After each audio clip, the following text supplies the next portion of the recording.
I have a brief article from Psychology Today by Gene Kim, and it's dealing with the reasons why people find tyrants appealing. I think in the history books, at least popular history books anyway, a lot of times you get this impression that, you know, there are good guys and there are bad guys in history, and as long as you're on the side of the good guy, then you'll be all right.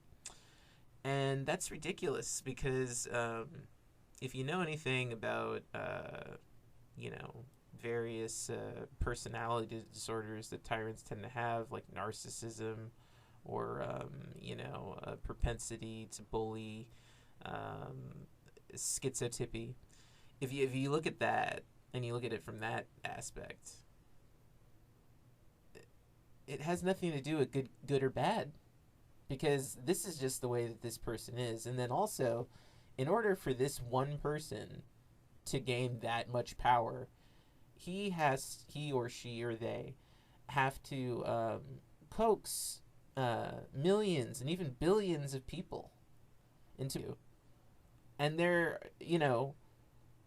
are many different kinds of people who lust after power.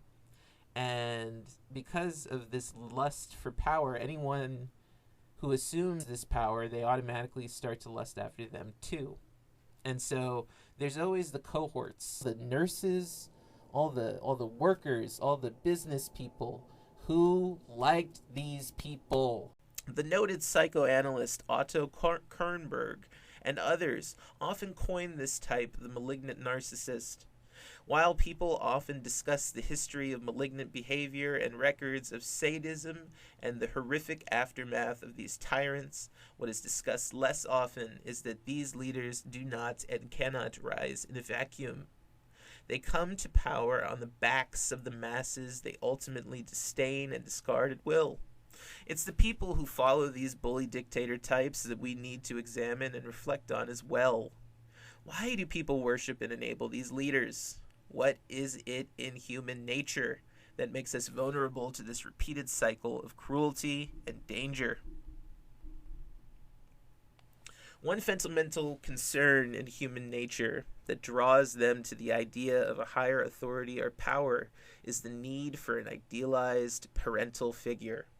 Partly because while growing up, parents loom large as the overseers of your consciousness. Conversely, they can devastate you with their absence or cruelty. They are the basis for your survival during childhood, and when things go awry with flawed parents or parental figures, for many, the craving for the support of a strong, perfect-seeming, powerful parent only increases. And you know what that does? It skews your view of a person, okay? When I look at a political leader, you know what I see? No.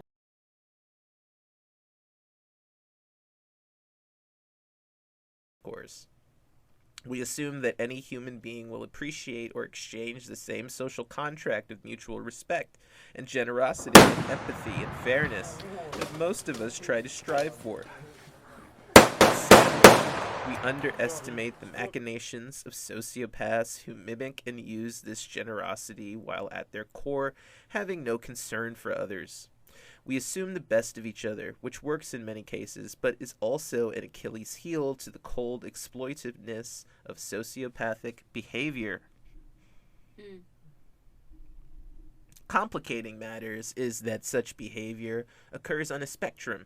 Clear and obvious rule breakers like serial killers are one thing, but what about those who still abide by certain social graces on the surface, while at their core just pursuing their self-interest to varying degrees?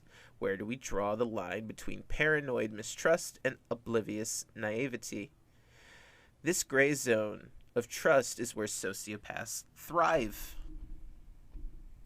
So, you see what happens there. All they do is just take advantage of your trust. That's all. They know you're going to trust them already. They already know you're going to assume that they're naturally good. The dumbest thing you could possibly do, by the way. Wow.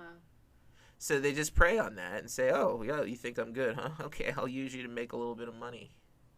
And I'll fire you before you retire. Wow. Yeah, nice to meet you.